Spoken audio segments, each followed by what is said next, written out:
بسم اللہ الرحمن الرحیم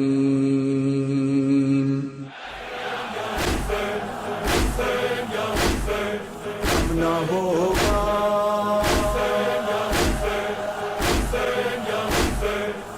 نہ ہوگا یہ تو مظلوم کا ماتم ہے نہ ہوگا یہ تو مظلوم کا ماتم ہے نہ ہوگا ایک سلوات بآواز بلند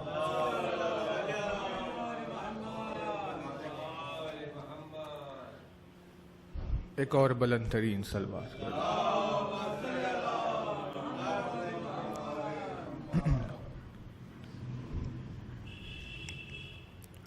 لا حول ولا قوة الا باللہ العلی العظیم اعوذ باللہ من الشیطان اللعین الرجیم بسم اللہ الرحمن الرحیم الحمد للہ الذی قصرت عن رؤیتہ ابصار الناظرین وعجزت عن نعتہ اوہام الواصفین صلی علی محمد وآلہ الطاہرین ولعنۃ اللہ علی اعدائہم وقتلتہم اجمعین من لیلنا ھذا الی یوم الدین اما بعد فقد قال اللہ سبحانہ تبارک و تعالی فی کتابہ المبین وقولہ الحق بسم اللہ الرحمن الرحیم الحمد للہ رب العالمین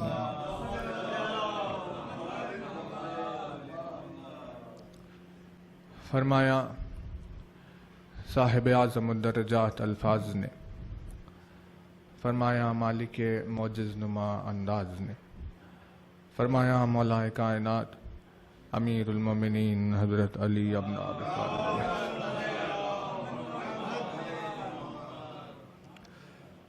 مولا کائنات کے جس مبارک و مقدس فرمان سے آپ کی خدمت میں ذکر کا آغاز ہے، اپنے اس بے مثل و بے نظیر فرمان میں مولا کائنات نے پروردگار عالم کے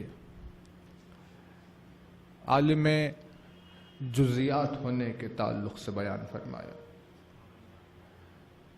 مولا نے اپنے خطبات میں پروردگار عالم کی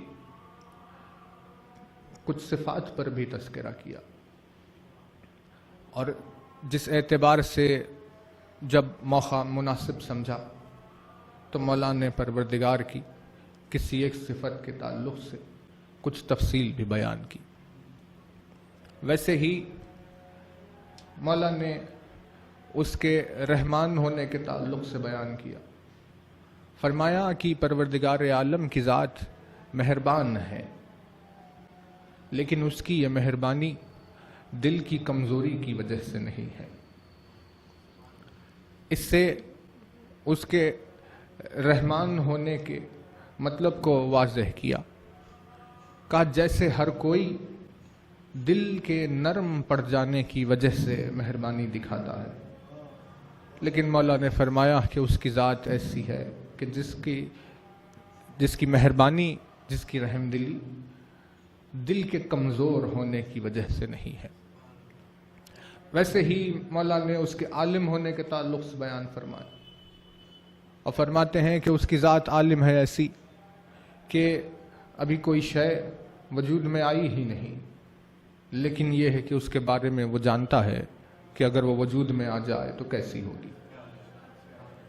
یعنی کسی بھی صفت پر مولا نے ذکر کیا اور فرمایا کہ اس کی ذات ایسی۔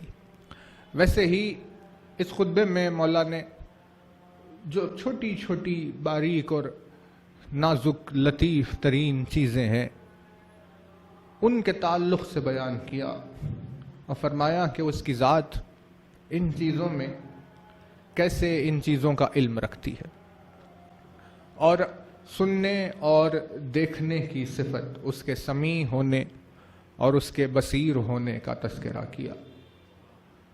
اور مولا نے فرمایا کہ اس کے ما سوا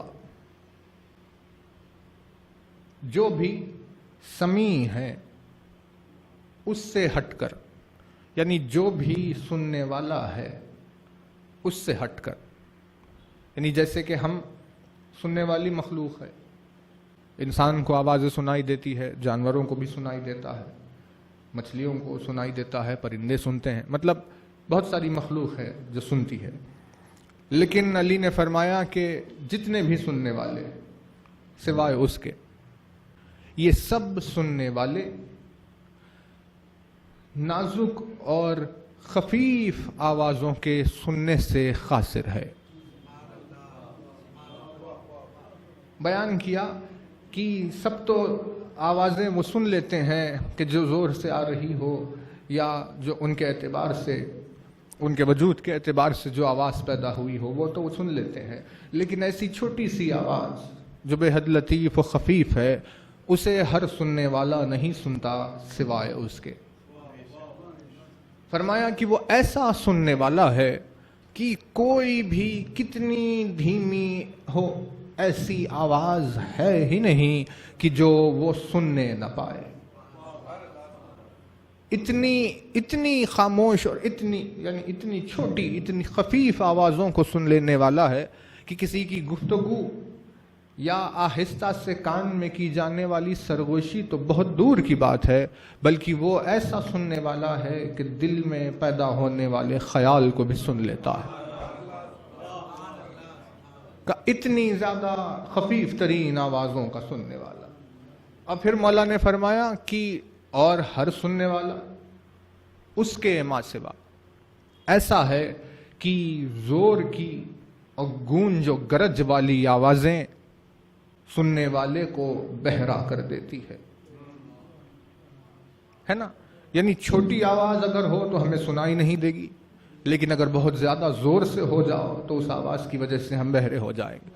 علی نے فرمایا ہر سننے والے کی یہی کیفیت ہے کہ ان دونوں صورتوں میں سے کسی ایک صورت میں آ جاتا ہے، سوائے اس سننے والے کے کہ جس سے نہ کوئی خفیف آواز چھپی ہوئی ہے، نہ کسی آواز میں اتنی گونج ہے کہ اس سننے والے کو بہرا کر کے بکھائے. نہ یہ کہ اس سننے والے کو وہ بہرا کر سکتی ہے. ایسے آواز کے تعلق کے سمیع ہونے کے تعلق سے بیان کیا.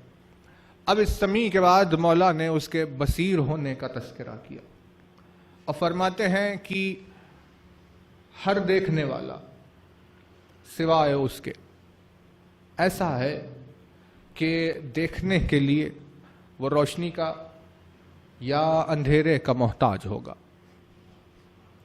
انسان روشنی میں دیکھیں گے اور شکاری جانور اندھیرے میں دیکھیں. ہر دیکھنے والا، لیکن وہ ایک ایسا دیکھنے والا ہے کہ جسے دیکھنے کے لیے نہ روشنی کی ضرورت ہے نہ اسے دیکھنے کے لیے اندھیرا درکار ہے. کہا وہ ان دونوں کے ہونے یا نہیں ہونے میں بھی ویسا ہی دیکھتا ہے، یعنی ہونا نہ ہونا اس کے لیے برابر ہے ہر صورتحال میں. توجہ رہے. اور اس عنوان کے تعلق سے جو مولا نے فرمایا کہ ہر دیکھنے والا سوائے اس کے ایسا ہے کہ چھپے ہوئے اور انتہائی لطیف رنگوں کو دیکھنے سے قاصر ہے. توجہ ہے نا. مولا نے فرمایا کہ جتنے بھی دیکھنے والے ہیں ان دیکھنے والوں میں سوائے اس کے کوئی نہیں ہے ایسا جو مخفی اور چھپے ہوئے رنگوں کو بھی دیکھ لیتا ہے. کہ جو بھی دیکھنے والا ہے وہ مخفی رنگوں کو، چھپے ہوئے رنگوں کو نہیں دیکھ سکتا سوائے اس کے. اب توجہ رہے آپ کی کہ مولا کائنات کا یہ جملہ 1400 برس پہلے ہے. 1400 سال پہلے کی اس بزم میں علی کے یہ الفاظ گونج رہے ہیں کہ سوائے اس کے مخفی رنگوں کو کوئی دیکھ نہیں سکتا، کہ جہاں سننے والوں کو اس بات کا شعور بھی نہیں تھا کہ کچھ رنگ مخفی بھی ہوتے ہیں. کچھ رنگ مخفی بھی ہوتے ہیں، یعنی لوگوں کو سمجھ میں ہی نہیں آیا کہ کس آنے والی صدی کے لیے علی نے گفتگو کر دی اور کس آنے والے زمانے کے لیے بات کی. آج 1400 سال کے گزرنے کے بعد یہ پتہ چلا کہ انسان کی آنکھوں میں جو صلاحیت پائی جاتی ہے اس سے صرف اتنا ہی ممکن ہے کہ ایک مقرر تعداد کے اعتبار سے رنگوں کو دیکھ پائے گا، نہ اس سے زیادہ دیکھ پائے گا نہ اس سے کم دیکھ پائے گا۔ تو جو ہے نا آپ کی جیسے روشنی کے جو 7 رنگ تقسیم کیے جاتے ہیں، ان رنگوں میں جس سے شروع ہوتا ہے سلسلہ وہ وائلٹ سے شروع ہوتا ہے، اور جس پہ ختم ہوتا ہے ریڈ پہ ختم ہوتا ہے۔ تو اگر رنگوں کی کوئی ایسی رینج ہو، توجہ ہے نا، جو وائلٹ سے پہلے تو ہماری آنکھیں اسے نہیں دیکھ سکتی۔ اسی وجہ سے جو الٹرا وائلٹ ریز ہے وہ بے انتہا لطیف قسم کی روشنی یا رنگ کہا جائے، اور اگر لال سے آگے نکل جائے اس طرف تو انہیں انفراریڈ کہتے ہیں۔ تو انسان کی نگاہیں ان دونوں سے آشنا نہیں۔ جانوروں میں کچھ ہے ایسے کہ جو صرف انفراریڈ دیکھتے ہیں، کچھ ہے ایسے جو کچھ دوسری چیز دیکھتے ہیں۔ توجہ ہے نا، مطلب پتہ یہ چلا کہ کچھ رنگ ایسے ہیں جو ہماری آنکھوں کے سامنے ہیں، اور کچھ رنگ ایسے ہیں جو ہماری آنکھوں سے اوجھل ہے۔ کہ ہم اتنے ہی رنگوں کو دیکھ پاتے ہیں کہ جتنے رنگوں کو دیکھنے کی ہماری آنکھوں میں صلاحیت ہے، لیکن اس کے آگے بھی نہیں دیکھ سکتے، اس کے پیچھے بھی نہیں دیکھ سکتے۔ مولا نے فرمایا صاحب حمد ہے اور بصیر ہے ایسی اس کی ذات کہ جو مخفی اور چھپے ہوئے رنگوں کو بھی دیکھ لیتی ہے۔ اب 1400 برس پہلے علی کے یہ جملے آج کی اس دنیا میں واضح ہو رہے ہیں کہ علی نے جب اپنے خطبے میں مخفی رنگ کہا تو اس سے کیا مراد تھا۔ جب علی نے اپنے خطبے میں لطیف اور چھپے ہوئے رنگ کہا تو اس سے کیا مراد تھا۔ انسان نے یہ سمجھا کہ جتنی چیزیں اس کی آنکھوں کے سامنے ہیں بس اتنی ہی ہیں، لیکن علی نے یہ بات واضح کی کہ جتنی چیزیں انسان کو اپنی آنکھوں سے نظر آتی ہے وہ بے حد مختصر ہے اور کچھ بھی نہیں ہے ان کے مقابلے میں جو چیزیں انسان کو اپنی آنکھوں سے نظر نہیں آتی۔ جو چیزیں انسان کو اپنی آنکھ سے نظر ہی نہیں آتی۔ ایک قیامت خیز جملہ ہے، یعنی اس کے بصیر ہونے کا تعارف فرمایا، اور فرماتے ہیں کہ وہ دیکھنے والا ہے ایسا کہ جو دیکھنے کے لیے روشنی یا اندھیرے کا محتاج نہیں۔ فرماتے ہیں وہ دیکھنے والا ہے ایسا کہ کسی چیز میں اتنی چمک نہیں کہ جو اپنی چمک سے اس دیکھنے والے کی آنکھ کو پریشان کر سکے۔ اور یہ فرمایا کہ کوئی ایسا مخفی رنگ نہیں ہے کہ جو اس دیکھنے والے کی نگاہ میں نہ آتا ہو، بلکہ ہر چیز کو جو ظاہر و باطن ہے اس سب کو گھیرے ہوئے اس کی آنکھ ہے۔ اور فرمایا کہ کوئی ایسا بصیر نہیں ہے کہ جو اس کی طرح دیدار کرنے کی صلاحیت رکھتا ہو۔ علی کے یہ الفاظ کہ مخفی رنگ، چھپے ہوئے اور لطیف رنگ کا دیدار کوئی کر نہیں سکتا سوائے اس کے، تو جو ہے نا کوئی ان کا دیدار کر نہیں سکتا سوائے اس کے، یہ الفاظ کا کہنا اس بات کی دلیل بنی کہ بھلے ہی دیکھنے کی بحث بعد میں کی جائے گی یا نہیں کی جائے گی، لیکن علی نے اپنے خطبے سے ان مخفی رنگوں کے جاننے والے ہونے کا اظہار تو کر دیا ہے نا، ورنہ جسے نہیں معلوم وہ اپنے خطبے میں الفاظ کیسے بیان کر سکتا ہے کہ سوائے اس کے کوئی اور مخفی رنگوں کو دیکھ نہیں سکتا۔ اپنے خطبے میں مخفی رنگوں کا استعمال کر کے علی نے یہ بتایا کہ جو خطبہ دے رہا ہے وہ چھپے ہوئے رنگوں کا عالم ہے۔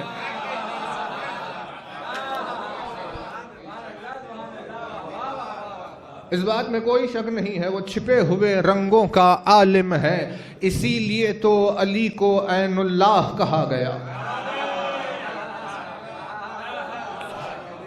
کیونکہ اللہ کی آنکھ کسی ایسے کو نہیں کہا جا سکتا کہ جس کی نگاہوں سے کوئی رنگ چھپ کر نکل جائے، بلکہ عین اللہ تو اس آنکھ کو کہا جائے گا کہ جس سے ظاہر اور مخفی دونوں رنگوں کا دیدار ہو. کیا قیامت خیز الفاظ کہے اور بیان کیا کہ سوائے اس کے کوئی نہیں دیکھتا. توجہ ہے نا آپ کی. تو اب ان رنگوں کے سفر میں دو رنگ، ویسے تو سب الگ الگ رنگوں کی اپنی خاصیت ہے، لیکن آپ کی خدمت میں دو رنگوں پر بات ہے. توجہ رہے. دیکھیے، ایک ہے رنگ سیاہ اور دوسرا ہے رنگ سفید. ایک رنگ ہے کالا اور ایک ہے سفید.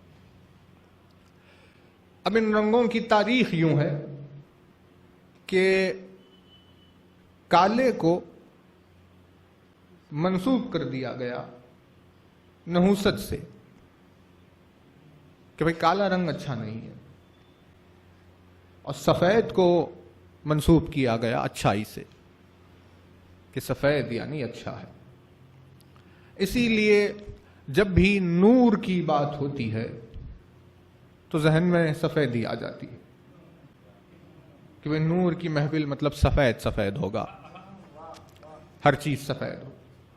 اب ایسے ہی جیسے ہی تاریکی یا ظلم کی بات آتی ہے تو ہر چیز سیاہ سیاہ ہو جاتی ہے کہ بھئی کالا مطلب ظلم سے، جہالت سے، تاریکیوں سے بھرا ہوا ہے نا. توجہ. اب رنگ کی خاصیت کیا ہے؟ رنگ کی خاصیت یہ ہے، کہاوتیں بھی بنی ہوئی ہیں. کہاوتوں میں آئے گا کہ بھئی زبان کالی ہے کسی کی، ہے نا. حالانکہ زبان ہوتی نہیں کالی، لیکن اسے کالے رنگ سے نسبت دی گئی کیونکہ اسے برا سمجھا گیا. ویسے ہی کہا گیا کہ بھئی کوئی ایسا کام نہ کرے جس سے ہمارا منہ کالا ہو جائے. کا مطلب کہ برائی سے منسوب کر دیا گیا. کہتے ہیں کہاوت میں آئے گا کہ آپ اپنی بات اس کے سامنے نہ کیجیے گا کیونکہ وہ دل کا کالا ہے، مطلب اس کا دل اچھا نہیں ہے، ایسے نسبت دے دی گئی. توجہ ہے نا آپ کی. اور عرب کی تاریخ میں بھی جہاں رسول اعظم کی آمد ہوئی وہاں پر بھی کالے رنگ کو منحوس ہی سمجھا جاتا تھا، اسے خوشنما نہیں کہا جاتا تھا. اور اسلام نے پروردگار عالم کی سنت کو بتایا اور کہا کہ خدا کو کالا رنگ پسند نہیں ہے. توجہ ہے نا آپ کی. اسی لیے لباس سیاہ کو مکروہ مؤکدہ قرار دیا کہ بھئی کالا لباس نہ پہنو، کیونکہ کالا لباس بے انتہا خدا کو ناپسندیدہ ہے. آپ کو کئی احادیث ملیں گے جس میں کہا گیا کہ بھئی جوتا سیاہ نہ پہنو، لباس سیاہ نہ پہنو. کہیں سواری کے تعلق سے بھی آتا ہے. بھئی بہت ساری ایسی چیزیں کہا کہ بھئی سیاہ اگر ہے تو اس سے دور رہو. اتنا یہ کہ اسلام میں شریعت رسالت مآب میں کہا گیا کہ بھئی سیاہ جو رنگ ہے، کالا رنگ، وہ ہے آل امیہ کا رنگ، کیونکہ ان کا لباس تھا کالا رنگ پہنتے تھے. تو کہا کہ بھئی یہ کالا رنگ جو ہے، کالے رنگ کا لباس، یہ آل امیہ کی پہچان بن گیا ہے، اسی لیے ہمیں کالا رنگ نہیں پسند. تو جو ہے نا، پروردگار عالم نے اپنی سنت کو نافذ کر دیا، کا اسلام نے منع کیا ہے کالا. توجہ ہے، کالا رنگ منع کر دیا. اب احادیث بھرے ہوئے، اب کتنے فرامین بھرے ہوئے، اب کتنے کلمات کہ بھائی دیکھو کالا لباس نہیں ہونا چاہیے.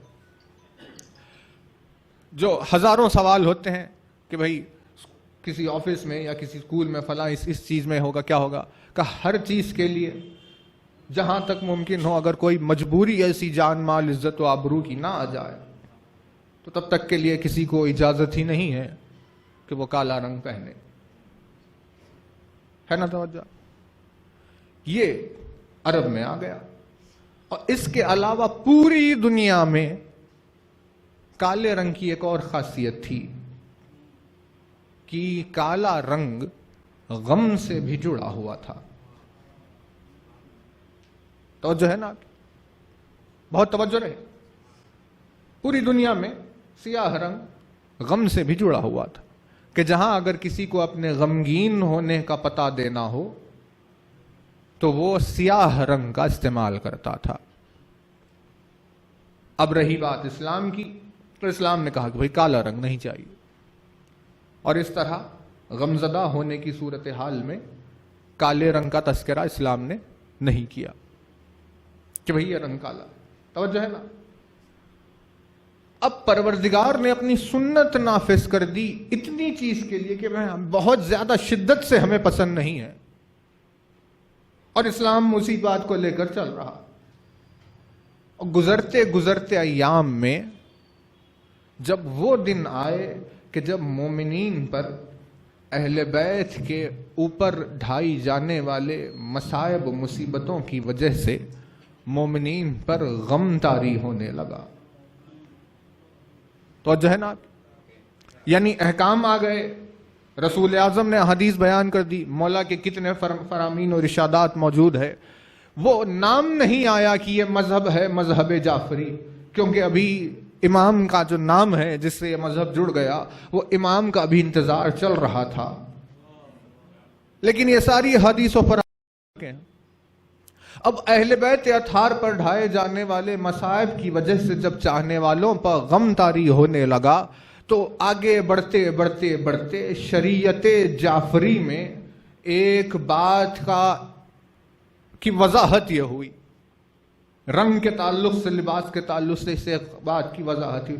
کہا کہ خدا کو ہرگز بھی لباس سے سیاہ پسند نہیں ہے، لیکن اگر یہ کہ ہوتے ہوتے غم حسین میں پہنا جا رہا ہے تو پروردگار اس پر کوئی سوال نہیں کرے گا،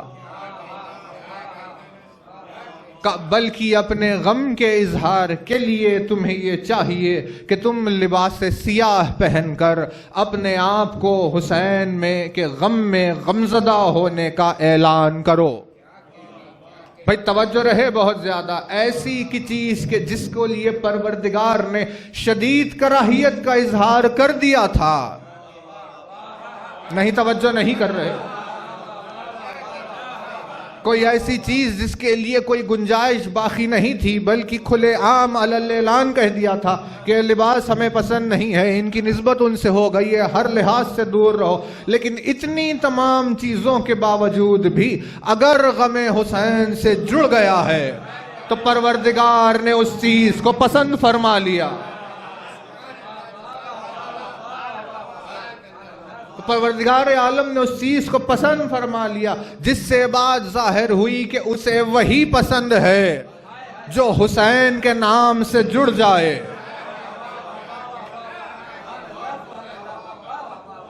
بھئی اب یہ شریعت کی بات نہیں تھی، اب یہ عرب والوں نے سوال نہیں کیا تھا، بلکہ چاہے ہندوستان میں کوئی رہتا ہو، چاہے کوئی افریقہ میں رہتا ہو، کہیں بھی رہتا ہو، لیکن سب کے لیے سیاہ لباس غم کا لباس بنا ہوا تھا. تو اب جب یہ دستور چل گیا تو پروردگار نے کہا کہ یہ جو کہ مذہب سے تعلق نہیں رکھتا ہے، یعنی یہ احکام کی بات نہیں تھی، یہ ایک سماج کی بات تھی کہ جہاں لوگوں نے سیاہ لباس کو اپنے غم کے اظہار کے لیے بنا دیا، اسے پیش کر دیا. لیکن اس کے باوجود بھی جب اتنی کراہیتیں آئی تب بھی پروردگار عالم نے اپنی کراہیت کو اپنی پسند میں بدل لیا. بھائی توجہ ہے نا. اور امام کے الفاظ یہ ہے کہ سوائے غم حسین کے. توجہ ہے نا. آج فقہ جعفری میں جواب یہی ہے کہ سوائے غم حسین کے تمہیں ہرگز اجازت نہیں کہ سیاہ لباس پہنو. کہا کیوں؟ کہا اس کی اتنی ساری چیزیں ہیں، کہا ان تمام لحاظ سے اسے پسند نہیں، لیکن اگر اظہار غم ہو رہا ہے نام حسین کے لیے، پروردگار عالم نے کہا پہن لے. توجہ ہے نا آپ کی. تو یہ ایک رنگ کے لیے پروردگار نے نام حسین سے جڑے ہوئے رنگ کو جو ہٹانا جب گوارا نہیں کیا، توجہ ہے نا، حسین کے نام سے جڑے ہوئے ایک رنگ کو ہٹانا اس نے گوارا نہیں کیا، تو جو حسین کے نام سے عزاداری میں چیزیں جڑی ہوئی ہے وہ ان کو کیسے ہٹائے گا؟ بھائی توجہ ہے نا۔ اب سوال یہ نہیں اٹھے گا کہ آپ قرآن میں کون سی آیت ہے یہ بتائیے، کہ بھئی کس حدیث میں ہے یہ بتائیے، کہاں پر لکھا ہوا ہے یہ بتائیے، یہ سارے سوالات نہیں پوچھے جائیں گے، بلکہ اب بس بات اتنی ہی ہے کہ اظہار غم میں انسان کے مزاج میں کیا چیز پائی جا رہی تھی۔ بھئی ایک بات ہے، دیکھیے آ گئی بیچ میں، آپ کو کہتے ہوئے گزر جائے تاکہ آسان ہو جائے، ہے نا۔ بھوکا رہنا اسلام میں پسند ہے یا ناپسند؟ بھوکا رہنا خدا کو نہیں پسند، 24 گھنٹے جاگتے رہنا خدا کو نہیں پسند۔ اس نے کہا جب آپ کو بھوک لگے تو کھانا کھاؤ، اس نے کہا جب نیند آئے تو سو جاؤ، یہی ہے نا۔ جان اللیل لباسا بھی ہے، قرآن میں کسی طرح کی اپنے آپ کو یعنی اذیت نہ دو، یہ اس کا واضح پیام ہے نا۔ جو چیز جس چیز کی آپ کو ضرورت ہے وہ لے لو، اور بنائی ہے ہم نے رات سونے کے لیے، تو جو ہے نا رات ہم نے بنائی ہے سونے کے لیے، جعلنا اللیل لباسا، رات ہے ہی اسی لیے تاکہ تم سو جاؤ۔ تو پتہ یہ چلا کہ فطرت میں اللہ نے نظام کائنات اور فطرت انسان میں یہ بات ملا کر رکھی ہے کہ جب رات ہوتی ہے تو سو جاتے ہیں، یہی ہے۔ اب قرآن نے کہیں نہیں کہا کہ جب رات ہو جائے تو جاگتے رہو، قرآن نے کہا رات ہو گئی ہے تو سو جاؤ، ہے نا، یہ تو بات واضح کر۔ لیکن اس کے علاوہ کیا کیا؟ اس کے علاوہ مثالیں بیان کی، کہ ابراہیم کی مثال، اسماعیل کی مثال، زکریا کی مثال، یحییٰ کی مثال، کسی نبی کی مثال، کسی مقرب بندے کی، کسی ولی اللہ کی مثال۔ کہا بھئی کیا مثال ہے؟ کہا ان کی مثال یہ ہے کہ یہ ہمارے محبوب بندے ہیں، اور ان کی عادت یہ تھی کہ جب رات ہو جاتی تھی تو جاگتے تھے، تو جو ہے نا، یعنی انبیاء کی سنت کیا ہے؟ انبیاء کی سنت راتوں میں سوتے رہنا کہاں ہے؟ بھئی رسول خدا کی سنت کیا ہے؟ قم اللیل الا قلیلا، اتنا جاگتے تھے کہ آیت آئی کہ یا رسول اللہ اتنا نہ جاگیے، ہے نا۔ ویسے ہی مولا کی کیا سنت؟ رات میں جاگنا، ہے نا۔ پتہ یہ چلا کہ رات میں سو جانا یہ مزاج فطرت ہے، لیکن سنت انبیاء اگر دیکھا جائے تو راتوں میں جاگنا ہے، توجہ ہے نا۔ بھئی دیکھیں نازک پہلو ہے، یہ دنیا جیسے جاگتی ہے ویسے نہیں، جیسے نبی و رسول جاگتے ہیں ویسے، ہے نا۔ اگر ویسے جاگنا نہیں ہو پائے تو بہتر ہے کہ جا کر سو جاؤ۔ اسی لیے علی نے کہا کہ یقین کی حالت میں سو جانا، شک کی حالت میں جاگنے سے بہتر ہے۔ کہا کہ بھائی جب نبی کی طرح نہیں جاگ سکتے تو بشر کی طرح سو جاؤ، تو جو ہے نا۔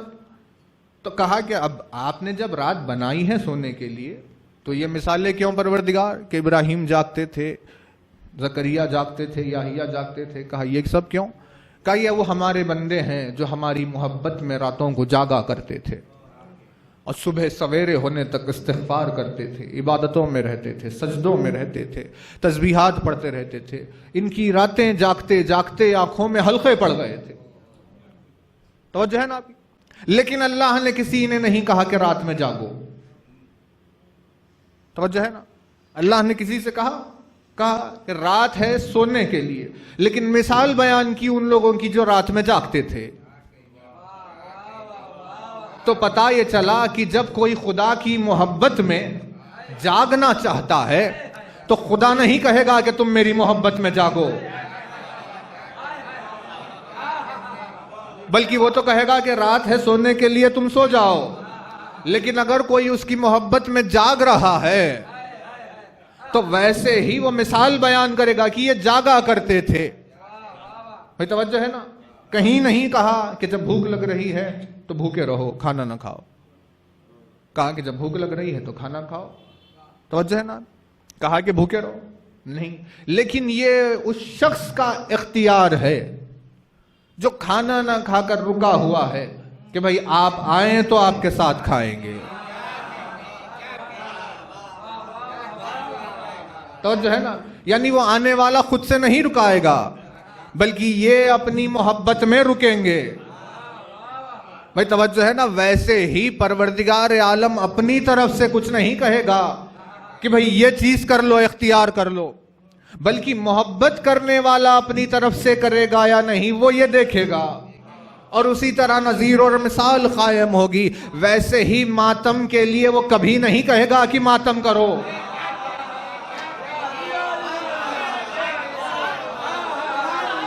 وہ گریے کے لیے کبھی نہیں کہے گا کہ روتے رہو۔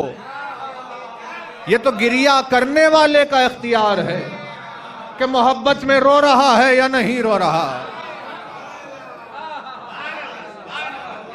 کہا کہ بھائی آپ ماتم قرآن میں اگر بتائے، مجلس قرآن میں بتائے، کیوں بتائے؟ بھائی آپ کا سوال ہی عقل کے خلاف ہے، اور قرآن میں کوئی عقل کے خلاف چیز ہوگی کیوں؟ یہ زبردستی تھوڑی نہ ہے کہ منوائی جائے۔ بھئی رات ہو گئی ہے سو جاؤ، اب جو جاگتے ہیں وہ ان کا اور خدا کا معاملہ ہے۔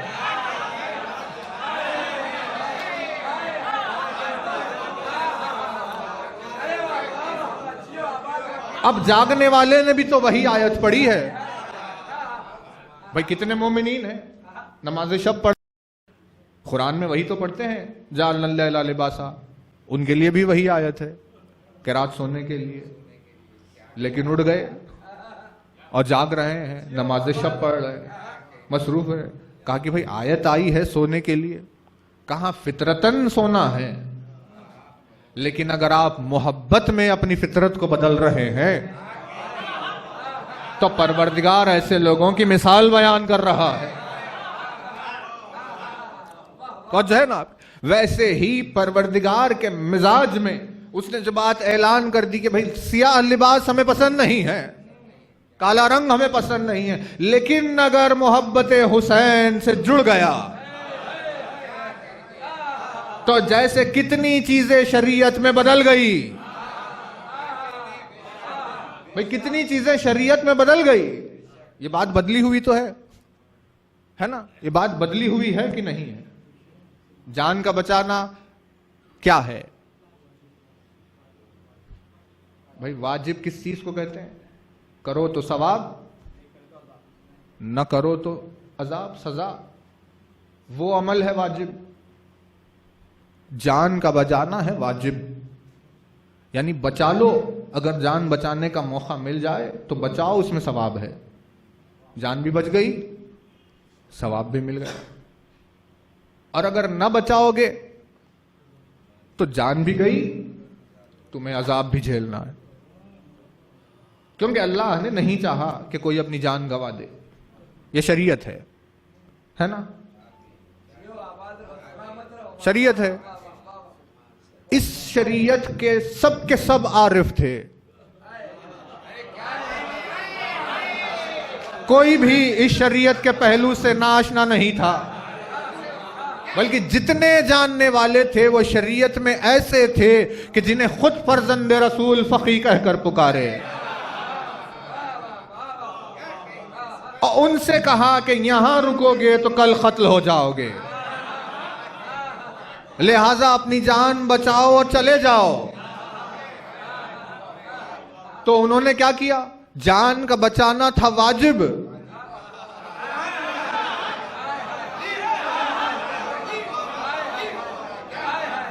لیکن کیونکہ وہ فقیہ تھے اسی لیے انہیں پتا تھا کہ شریعت کہاں تک چلتی ہے۔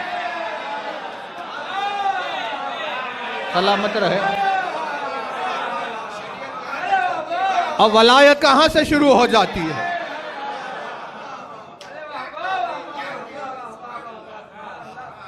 اور جان کو نہیں بچایا اور قتل ہو گئے، تو کم از کم کوئی آیت آ جاتی کہ بھئی جان کا بچانا واجب تھا لیکن آپ لوگوں نے جان دے دی، واجب کام کو چھوڑا اور اپنی جان سے بھی ہاتھ دھو بیٹھے، ایسی کوئی بات ہو جاتی۔ لیکن بات کیا ہوئی کہ آج کھڑے ہو کر ساری دنیا آواز دے رہی ہے، السلام علیکم یا انصار دین اللہ۔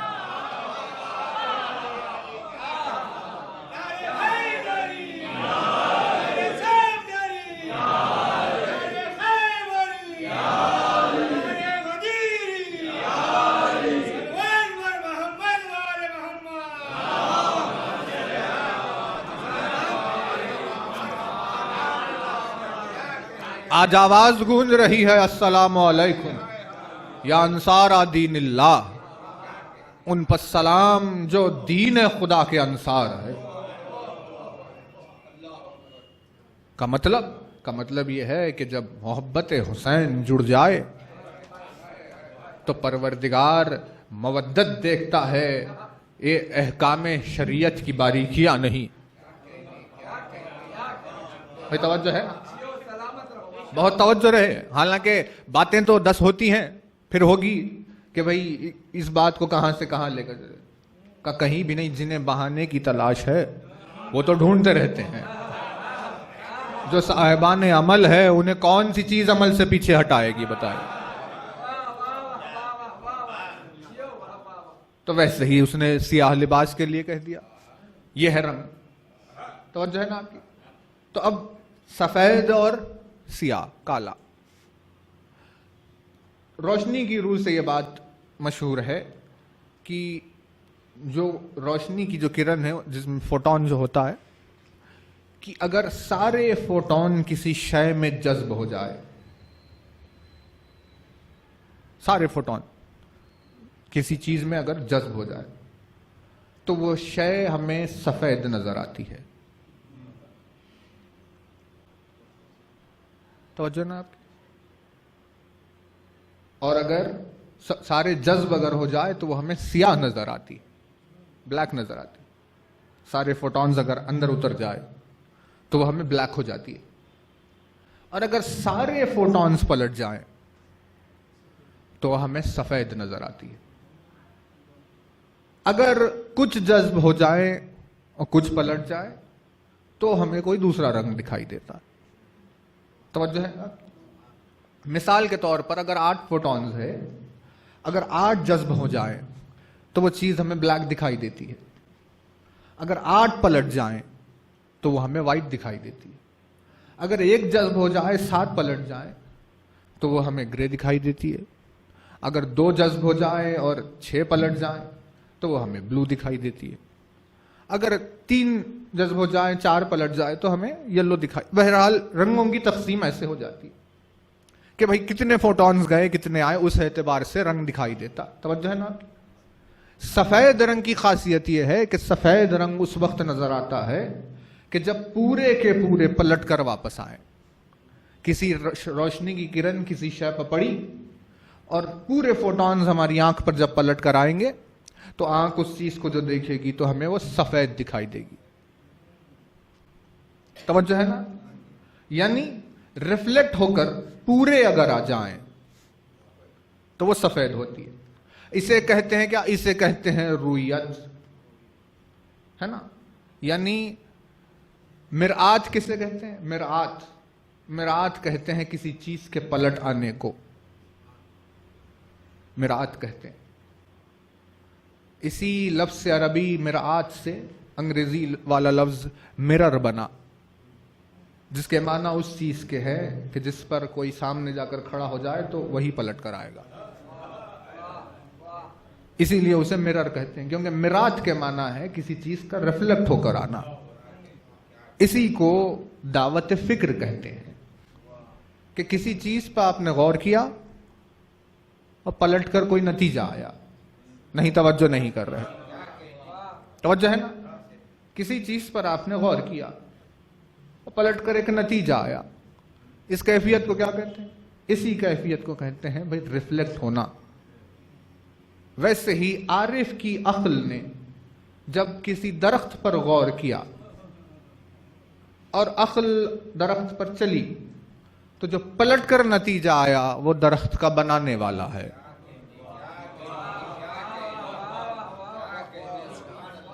بھائی توجہ ہے نا، اسی سے کہتے ہیں مخلوق سے خالق کو پہچاننا۔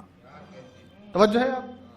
مخلوق سے پہاڑ کو دیکھا، عقل کام کرنے لگ گئی، غور کر رہی ہے، لیکن اس سے پلٹ کر ایک نتیجہ آیا کہ پہاڑ کا بنانے والا نہ جانے کیسی قوت رکھتا ہو۔ جیسے ہی یہ نتیجہ آیا اسے کہتے ہیں ریفلیکشن۔ توجہ ہے نا، اسی لیے اللہ نے سفید رنگ کو خود سے جوڑ لیا۔ نہیں توجہ نہیں کر رہے۔ پروردگار عالم نے سفید رنگ کو خود سے جوڑ لیا۔ کیوں؟ کیونکہ اس کی ذات ہر چیز کے تدبر کرنے پر پلٹا کر ایک نتیجہ دیتی ہے۔ اس وجہ سے کہا کہ بھئی سفید رنگ ہے رنگ توحید۔ میں توجہ ہے نا، سفید رنگ رنگ توحید ہے، اسی لیے رنگوں کی نسبتیں بھی الگ الگ ہے۔ آپ دیکھیے رسالت مآب کے لیے اور امام حسن کے لیے ایک صلوات بآواز بلند پڑھ دیجیے۔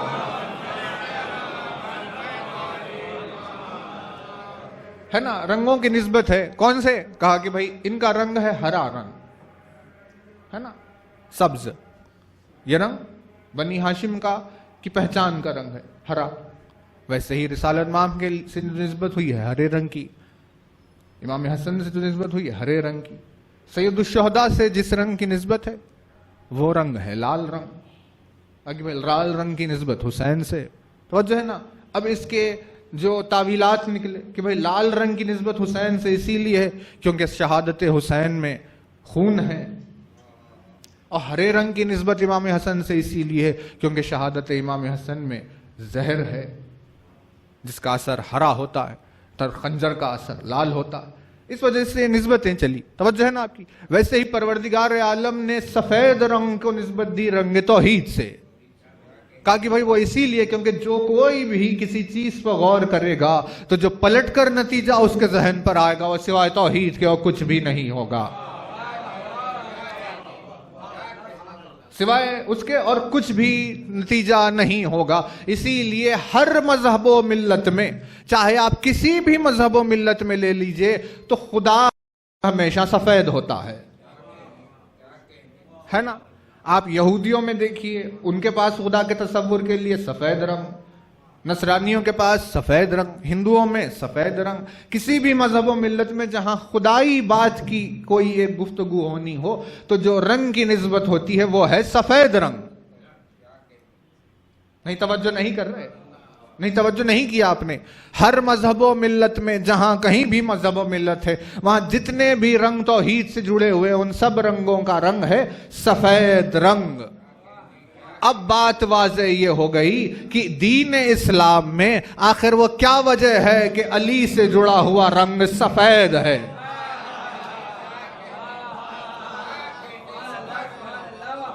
کہا کہ بھائی علی کے لیے کون سے رنگ کی نسبت ہے نا؟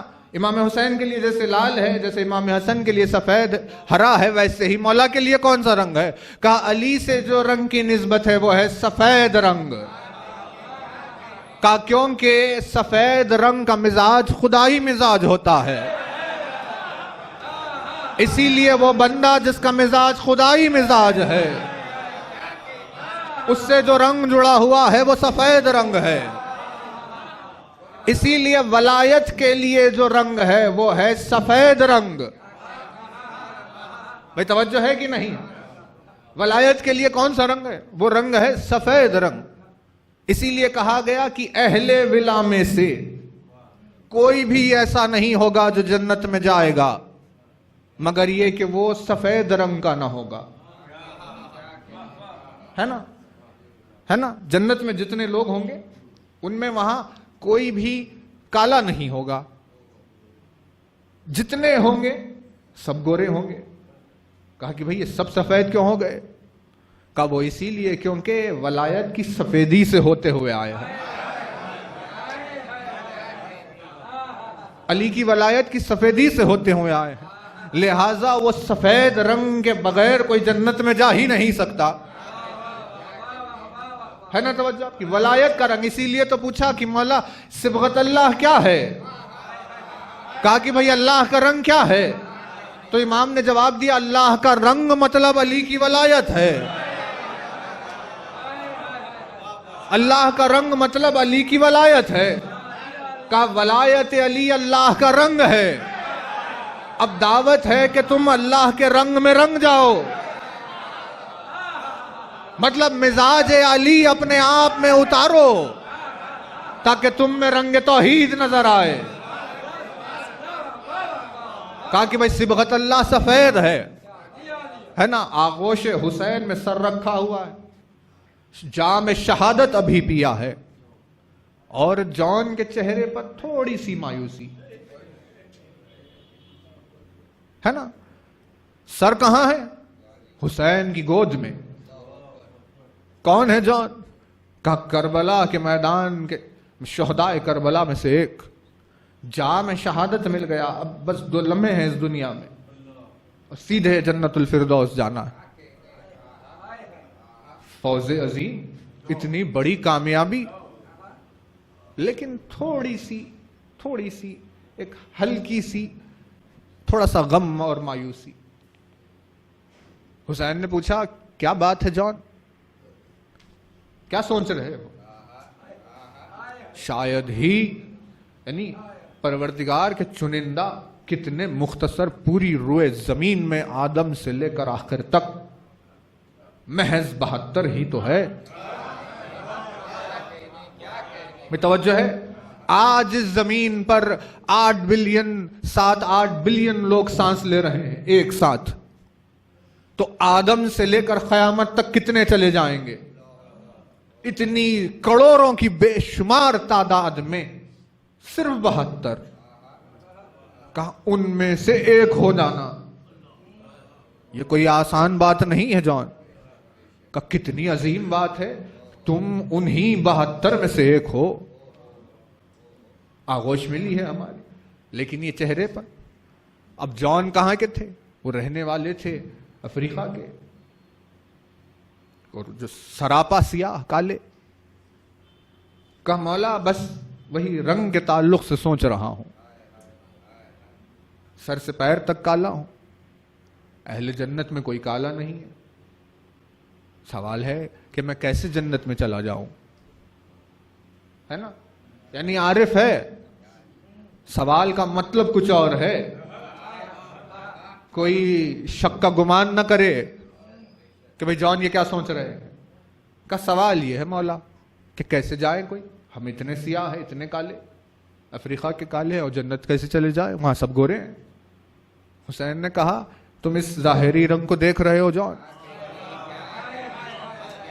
تمہیں اندازہ بھی ہے کہ تم کس رنگ میں رنگ گئے ہو.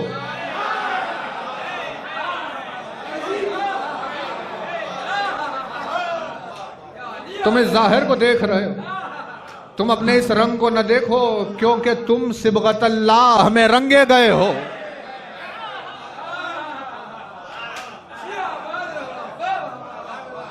تم صبغت اللہ میں رنگے گئے ہو. کہ اللہ کے رنگ سے رنگے گئے ہو. علی کی ولایت اللہ کا رنگ ہے. تم سے زیادہ کوئی رنگین اور نہیں ہے روئے زمین پر. جاؤ. کہ کیا سوچ رہے ہو؟ کہ یہ سوال نہ سوچو، بس یہ کہا. اور ایک مرتبہ حسین نے آواز بلند کی، آسمان کو دیکھا، جان کے چہرے پر ہاتھ رکھا اور ہاتھ کو یوں سمیٹتے سمیٹتے دعا پڑھی. ہاتھ کو یوں سمیٹتے سمیٹتے حسین نے دعا پڑھی اور کہا کہ اللہم بیضو وجہہ وطیب روحہ وحشرہ مع الابرار. اور کہتے ہوئے اس دعا کو جب ہاتھ ہٹایا تو جو سیاہ رنگ تھا اسے یوں سمیٹ کر یوں لے کر آئے کہ جسم سے سمیٹتے سمیٹتے سیاہ رنگ آ کر نشان سجدہ کی طرح پیوست ہو گیا. اور جون کا جو جسم تھا وہ سفید نور کی طرح چمک رہا تھا. کہا جاؤ جون، یہ رنگ لے کر جنت میں چلے جاؤ. اب تمہاری اس سفیدی کو دیکھ کر حوروں کو بھی حیرت ہو جائے گی کہ اتنا رونقدار اور سفید رنگ کہاں سے آ گیا. کہا رنگ ولایت علی میں رنگ آ گیا ہے، جو صبغت اللہ میں ڈبو دیا گیا. بھئی توجہ ہے نا، صبغہ کسے کہتے ہیں؟ لون بھی رنگ کو کہتے ہیں، صبغہ بھی رنگ کو کہتے ہیں. لون کسے کہتے ہیں؟ لون، الوان اس کی جمع ہے، یعنی رنگ. دیوار پر رنگ دیا، یہ ہے لون، صبغہ نہیں ہے نا. یہ رنگ کسی چیز پر رنگ لگانے کو کہتے. لیکن صبغہ کسے کہتے ہیں؟ سرشار ہو جانا، کہ جیسے روٹی کو کسی نے سالن میں ڈبو دیا تو اب جب اٹھائے گا تو وہ رنگین نہیں ہوگی بلکہ رنگ میں ڈوبی ہوئی ہوگی. اور اگر یہاں سے وہاں لے جائیں گے تو ایک 4 مقامات پر اپنا رنگ گراتے ہوئے نکل جائے گی.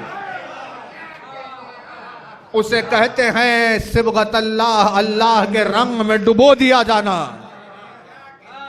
حسین نے کربلا کے میدان میں جون کو ڈبو کر نکال دیا، اور اب جس مقام سے گزرتے ہوئے اس کے رنگ کی چھاؤں پڑ جائے گی تو جنت کی حورن عین دیکھے گی کہ یہ کون سا سفید رنگ ہے کہ جس رنگ والا ہماری آنکھوں کے سامنے سے جا رہا ہے. نہیں، توجہ نہیں کیا آپ نے. دیکھیں حوروں کے لیے قرآن نے کہا کہ وہ کیسی ہوں گی، کہ جیسے کوئی انڈا رکھا ہوا ہو. کانہن بیض مکنون. انڈا آپ نے دیکھا ہے کتنا سفید ہوتا ہے نا، یعنی سفیدی میں بھی کتنا زیادہ شفاف سفید. ویسی شفافیت اور سفیدی والی حوروں کو حیرت ہو گئی کہ یہ کون سا سفید رنگ جا رہا ہے. اور ایسا سفید رنگ حسین نے دیا اسے جو اپنے رنگ کی وجہ سے پریشان ہو رہا تھا. کہ مولا میں اس رنگ کو لے کر جنت میں کیسے جاؤں. کہا تو فکر نہ کرنا جان، تو اللہ کے رنگ میں ڈبو دیا گیا ہے. کہ اب ولایت کے رنگ کو لے کر جانے والا چمکدار سفیدی سے ہٹ کر کچھ نہیں ہوگا. اسی لیے علی سے جو رنگ کی نسبت دی گئی وہ ہے سفید رنگ. ہر مذہب و ملت میں جو رنگ خدائی سے جڑا ہوا ہے وہ رنگ ہے علی کا رنگ. میں توجہ ہے نا، اللہ کا کوئی رنگ نہیں. کس رنگ کی نسبت دیں گے اس کے لیے؟ توجہ رہے، آخری بات ہے آپ کی خدمت میں، اس پر مجلس تمام کریں. پانی کا کیا رنگ ہوتا ہے؟ کہنے کو کہتے ہیں کہ بھئی سفید ہے، لیکن اس میں تو کوئی رنگ ہی نہیں ہے نا. لیکن اس پانی کی ایک بوند میں یا سفید رنگ میں ہر جو رنگ ہے، جو بے رنگ پانی کہنے کے لیے کہا جائے کہ بھئی یہ جو بے رنگ ہے، اس میں حقیقت میں ہر رنگ چھپا ہوا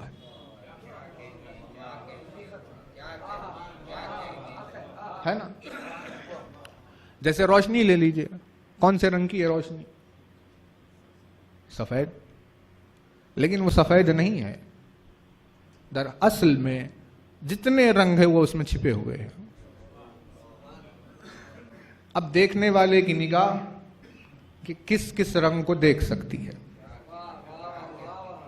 مولانا نے یہ تو فرمایا کہ مخفی رنگ سب نہیں دیکھ سکتے سوائے اس کے. تو یہ سفید، لیکن سارے رنگ اس میں. روشنی کی ایک جو کرن ہوتی ہے اس میں سب رنگ ہوتے ہیں، ہے نا. تو کبھی آپ نے اپنی زندگی میں دیکھا ہو کہ بارش ہو رہی ہے، سفید، پانی کی بوندیں سفید، اور اسی اثنا میں اسی کے ساتھ ساتھ دھوپ نکل جائے وہ بھی سفید، اور یہ دونوں ایک دوسرے سے ٹکرائے، ہے نا؟ جیسے ہی روشنی کی کرن پانی کی بوندوں سے گزری تو سامنے جو دیکھ رہا تھا اسے 7 رنگ دکھائی دیے۔ کتنے رنگ دکھائی دیے؟ 7 رنگ دکھائی۔ اسی لیے اسے 7 رنگوں کا نام بھی دیا گیا کہ بھئی یہ جو چیز ہے اسے ہندی میں کیا کہتے ہیں؟ اسے اندر دھنش، انگلش میں رینبو کہتے ہیں، ہے نا؟ رینبو یعنی 7 رنگوں کی چادر بچھ گئی ہو جیسے۔ کہا کہ بھئی یہ کہاں سے آ گئی؟ تھی تو نہیں یہاں پر، لیکن ابھی نظر آ رہی ہے۔ کہاں؟ یہ انہی رنگوں میں تھی، یہ اسی روشنی میں تھی، لیکن ہمیں دکھائی نہیں دے رہی تھی۔ لیکن پانی کی بوند نے کیا کیا؟ روشنی میں موجود رنگوں کو جدا جدا کر دیا، ہے نا؟ اب آپ وہ پانی کی تو وہ نیچرل ہے، آپ پرزم کو لے لیجئے، جو پرزم ہوتا ہے کہیں مل بھی جائے گا بازار میں، اسے خرید کر لے کر آئے، رکھا اسے، اور آپ ٹارچ سے ماریے روشنی تو وہ جائے گی سفید، پرزم سے جب نکلے گی تو 7 رنگ نکلتے ہیں، ہے نا؟ تو یہ تو وہ ہے۔ لیکن آپ جو نیچرل ہے یعنی جو بوند ہے پانی کی، وہ ہے قدرتی پرزم، اس سے روشنی اگر گزرے پانی کی بوند سے تو روشنی میں جو چھپے ہوئے رنگ تھے وہ پھیل جاتے ہیں، 7 رنگ، انہیں وبجور کہتے ہیں نا، وائلٹ، انڈیگو، بلو، گرین، یلو، آرنج، ریڈ، 7 رنگ رینبو میں جو نظر آتے ہیں، پھیل گئے پانی کی بوند سے۔ اسی لیے رینبو ہمیں دکھائی دیتا ہے اس وقت جب بارش بھی ہو اور دھوپ بھی رہے، دونوں ایک ساتھ ہو تو آپ کو رینبو دکھائی دیتا ہے کہ ہاں بھائی دھوپ کی روشنی آ رہی تھی، بارش کی بوندوں سے گزری اور یہ رینبو آ گیا، توجہ ہے نا؟ تو مطلب روشنی کا رنگ تھا سفید، اس روشنی کے سفید رنگ کے سامنے آ گیا پانی کی بوند کا رنگ سفید۔ اس درمیان میں آنے والے سفید نے اس سفید میں چھپے ہوئے رنگوں کو ظاہر کیا۔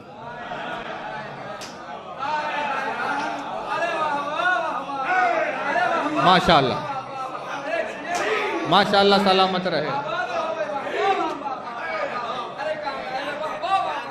اس سفید نے اس سفید میں چھپی ہوئی چیزوں کو ظاہر کیا۔ کہیں شرک تو نہیں ہو رہا؟ سلامت رہے آپ۔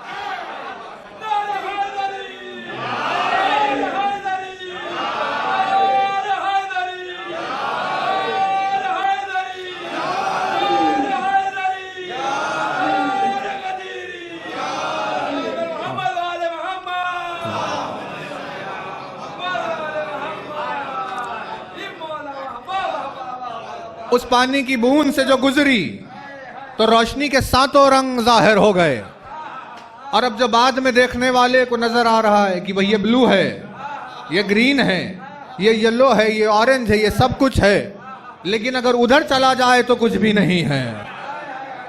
درمیان میں اس بوند کا ہونا ضروری ہے جو اس کے بے رنگ کو، یعنی جو رنگ نظر ہی نہیں آ رہا تھا، اسے ظاہر کر کے پوری دنیا کے سامنے پیش کرے۔ اب یہ دونوں رنگ ہے سفید، انہی دونوں سفیدوں سے پورے رنگ ظاہر ہو گئے۔ اسی لیے ہر مذہب و ملت میں خدائی کا رنگ بھی سفید، اور علی سے جڑا ہوا رنگ بھی سفید۔ اب خدا سے نکلنے والے نور میں جتنے رنگ موجود ہیں، اگر کسی کو دیکھنا ہو تو علی کے ذریعے سے سامنے دیکھے تو اسے توحید کے رنگ نظر آئیں گے کہ وہ کتنی خوبصورت ہے، کہ بھئی وہ ہے اللہ کی ایک ذات جس میں کسی چیز کا پتہ نہیں، لیکن جب علی سامنے آ گیا تو اسی سے نظر آیا ہاں یہ رحمان ہے، ہاں یہ رحیم ہے، ہاں یہ حکیم ہے، ہاں یہ علیم ہے۔ اتنے بے شمار صفات نظر ہی نہیں آ رہے تھے، اور توحید بالکل روکھی ہوئی دکھائی دے رہی تھی۔ لیکن جب علی کے ذریعے سے دیکھنا شروع کیا تو اللہ کا رنگ سمجھ میں آیا کہ صبغت اللہ کیا ہے۔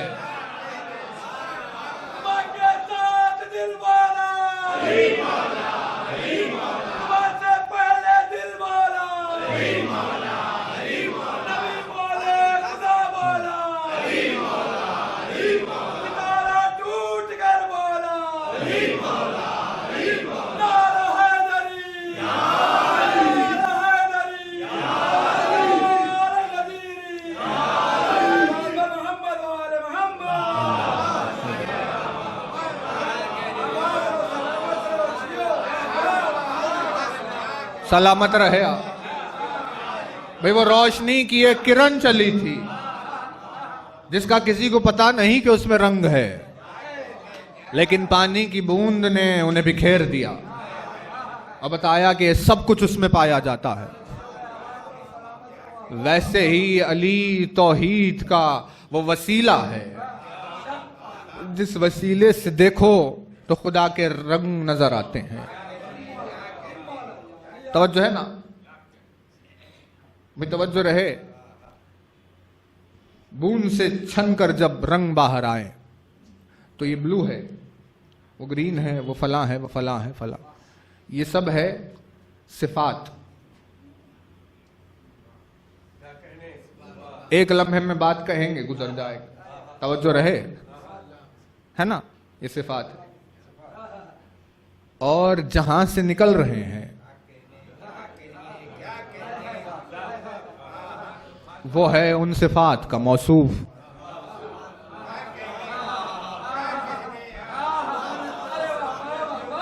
بھائی بلو رنگ کہاں سے آیا؟ روشنی میں سے تو دکھائی نہیں دیا۔ درمیان میں پانی کی بوند آئی تو ہمیں بوند سے بلو رنگ نظر آیا۔ تو بلو رنگ کی جو صفت ہمیں نظر آئی اس کا موصوف وہ بوند ہے۔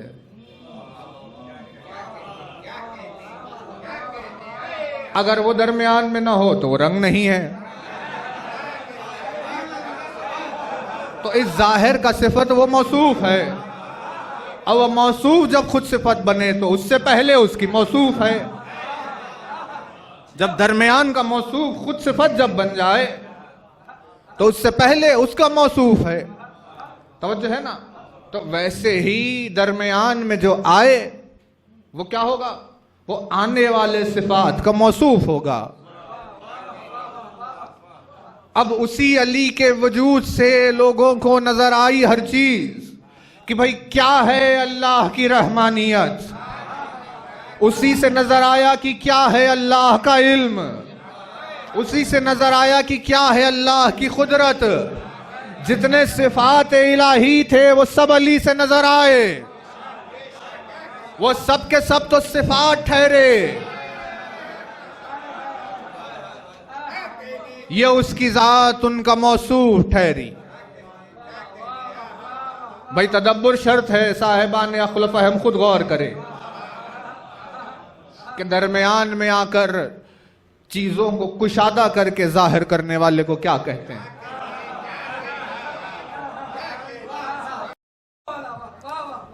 ہے نا توجہ؟ بندگی علی میں کوئی شک نہیں۔ فزت برب الکعبہ حالت سجدہ میں، کیا کہنے قیامت خیز الفاظ کے۔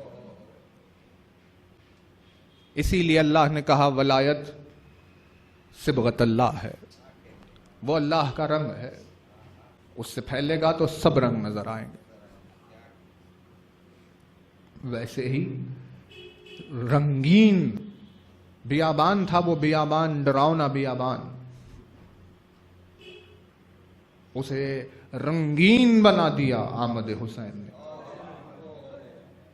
بھئی ہے نا، آپ جو بزرگ بیٹھے ہیں یا جو گئے ہیں آپ ان سے پوچھ لیجئے ایک مرتبہ کہ بھائی جب جاتے ہیں مکے کو حج کے ارادے سے تو طواف کیا، مکہ کی سرزمین ہے نا، وہاں جا کر آپ دیکھیں دم گھٹنے لگتا ہے،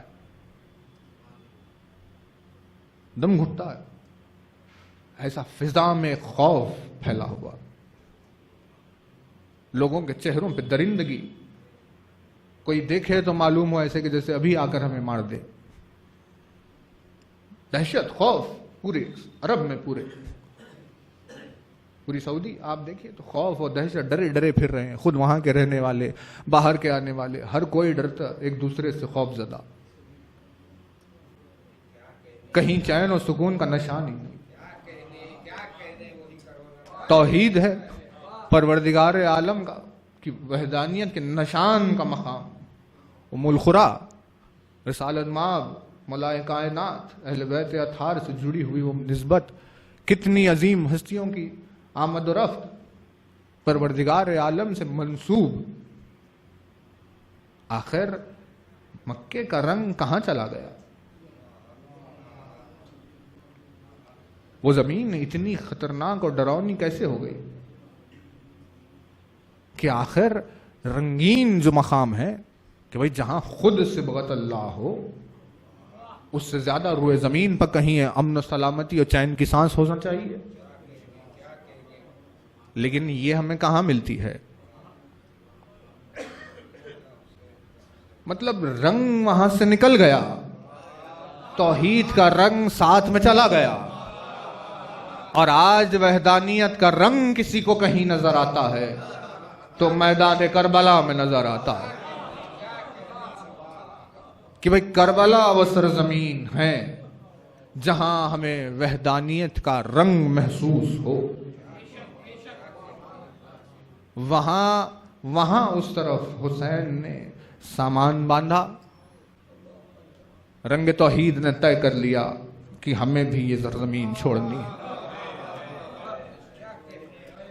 اور پروردگار کا رنگ حسین کے ساتھ چلا اور آ کر قرار پکڑ لیا کربلا کے میدان میں۔ پروردگار ان آوازوں پر رحمت نازل کرے۔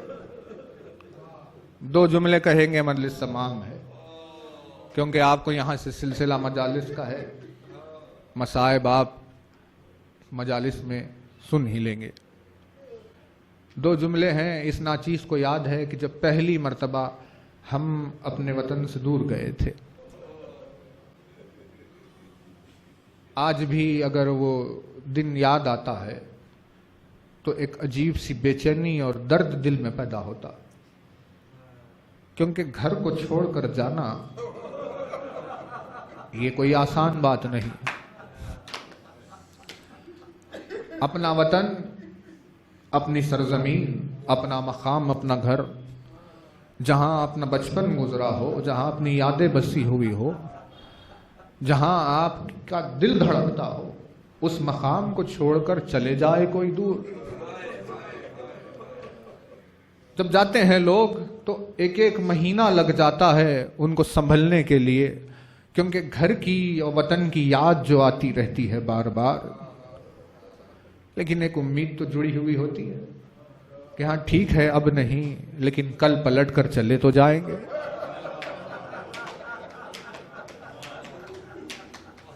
اللہ رے یہ غربت حسین، سامان سفر سے حسین کی مظلومی نمودار ہو رہی تھی۔ کب مدینے کو پلٹ پلٹ کر ایسے دیکھ رہے تھے کہ جیسے کوئی طفل اپنی ماں کی آغوش کو دیکھتا۔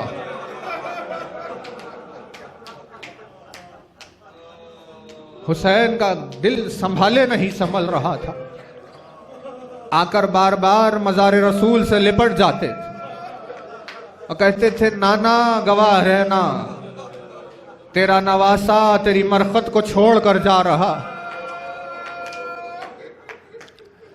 رسالت مآب سے رخصت ہونے کی بڑی کرب کی منزل تھی، حسین نے رخصت لیا اپنی امامت کی ذمہ داریاں اور بزرگیوں کے ساتھ، ان تمام چیزوں کو نظر میں رکھتے ہوئے رسول رسالت مآب کی مزار کو خدا حافظ کہا۔ وہ شان امامت تھی، وہ وقار امامت ہے، وہ حسین کا جلال اور رتبہ ہے، یہ ساری چیزیں ظاہر ہو رہی تھی۔ لیکن جب حسین مزار سیدہ پر آئے تھے تو وہ بزرگی و شان نظر نہیں آ رہی تھی، بلکہ محض حسین کا بچپنا نظر آ رہا تھا کہ جیسے طفلی میں جا کر سیدہ سے لپٹ جاتے تھے، ویسے آ کر حسین مزار سیدہ سے لپٹ گئے۔ کہا اماں تیرے لال پر وہ مظلومی کا وقت آ گیا ہے کہ اب مدینے میں رہنے نہیں دیا جا رہا۔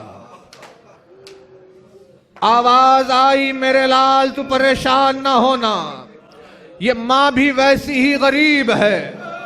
کہا میرے لال فکر نہ کرنا کہ اب تیرے جانے کے بعد نہ نانا کو یہاں قرار ملنے والا ہے، نہ بھیا کو نہ مجھے قرار ملنے والا ہے، ہم سب بھی تیرے ساتھ کربلا کو چل رہے ہیں حسین۔ جب وقت آخر ہوگا تو ماں تجھ سے ملاقات کے لیے آ جائے گی اور تیرا دم آخر آغوش سیدہ میں تیرا سر موجود ہوگا۔ ہزاروں سلام حسین کی غربت پر، کا کسی طرح سے باپ بیٹے ہونے کی اس محبت کا اظہار کیا اور اپنے دل کو سنبھالا اور آگے بڑھے۔ ہزاروں سلام ہیں، پروردگار عالم نے سب کو صاحب اولاد بنایا ہے۔ دیکھیں باپ کے لیے بہت بڑی مصیبت ہو جاتی ہے جب اس کی بیٹی پر کوئی وقت آ جائے۔ اللہ رے کہ کتنا غریب وہ باپ ہے کہ جس کی بیٹی پر مصیبتیں کیسے آئی کہ جب بالکل کم سنی کا عالم تھا کہ اپنی ایک بیٹی کو رخصت کیا شام غریبہ کے موقع پر، اور حسین اپنی ایک بیٹی کو رخصت کر رہے ہیں مدینے سے نکلتے وقت۔ کیسے باپ کا دل گوارا کرے کہ اپنے معصوم بچی کو گھر میں چھوڑ کر چلے جائے۔ بار بار آ کر صغرا کا کہنا کہ بابا اپنے ساتھ کسی طرح لے کر چلے جائیے گا، اپنے آنسوؤں کو اپنی بیٹی سے چھپا کر کہتے کہ اے میری لاڈلی پروردگار عالم کی مشیت ہے، اس کی خوشنودی کے خاطر حسین اس مصیبت سے گزر جائے گا، تمہیں مدینے ہی میں رہنا ہے۔ جیسے جیسے سامان سفر بنتا جا رہا تھا، صغرا کی بے چینی بڑھتی ہوئی جا رہی تھی۔ کبھی چچا سے آ کر گزارش کرتی، کبھی اپنے بابا سے آ کر گزارش کرتی۔ جیسے جیسے کاروان کی تیاری ہو رہی تھی، صغرا کی بے چینی بڑھتی جا رہی تھی۔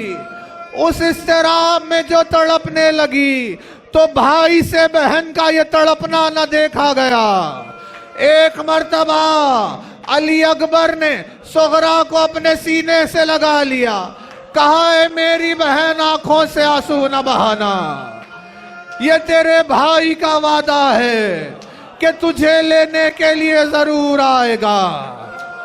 بہن کو ڈھارس مل گئی کہ میرا بھیا پلٹ کر آئے گا، لیکن بھائی بہن کے وعدے کے درمیان برچھی کا پھل آ گیا، علی اکبر کا سینہ اور برچھی کا پھل پیوست۔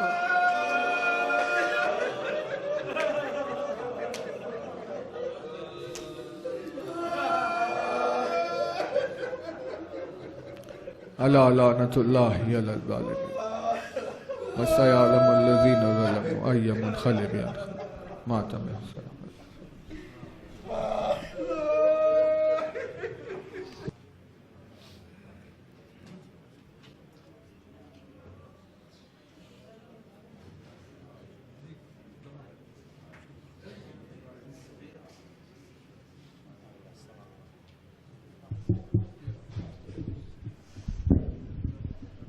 ایک اعلان سماعت فرمائیے. اتوار کے دن بعد نماز ظہر بیت الخلاء میں مجلس برائے ایصال ثواب ہے. حیدر